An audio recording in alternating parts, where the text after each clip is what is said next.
Hey, this is George from George's Flowers in George's greenhouse tonight. So I have had a greenhouse in my life in some form since I was 12 years old. My grandfather, George Fisher, and his handyman, Mr. Mabry, who worked for him at Fisher Mobile Homes, would help me build my very first Quonset greenhouse. It was 12 by 14 feet. Mr. Mabry he would teach me about how to bend the conduit. We would drive the stakes in the ground, and it was double-walled polyethylene. My grandfather would furnish the heating unit, and that would be an old oil-burning unit out of a much smaller mobile home that was like from the 40s, late 40s. It was fuel oil, but it didn't have an igniter. It had like a pilot light.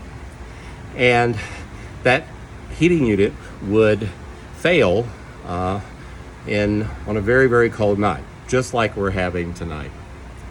And I had rigged up an alarm that used a 9-volt battery and a buzzer from Radio Shack and a special thermostat that I could set that would alert me to when we were having heating problems.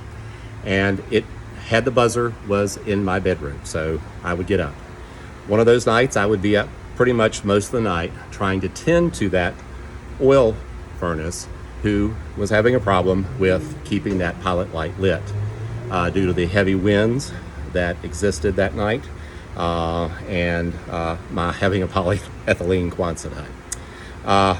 I would persevere through the night. I wouldn't lose any plants, but it was a long night and I had to get up and go to school the next day. But I'm here at George's greenhouse tonight because we got another one of those cold nights. And nowadays we have a redundant heating system, but late this afternoon, I found out that there was a fan problem with our redundant heating system for the second unit. The first units had to run all day today, and I'm concerned about that unit being kind of tired like me tonight. Anyway, I'm here to try to rig up a fan so that we'll get some heat from this unit. I'll let you know the progress, and I'll take some pictures later. Anyway, Merry Christmas, everybody. And there's kind of a view of what's in here. And we're still good temperatures tonight. We're still holding. I think we're keeping it at about 60 right now, but we still got a few degrees cooler tonight. So I want to make sure that these plants stay warm and at least at that 60-degree range. All right, this is George. Peace, everybody.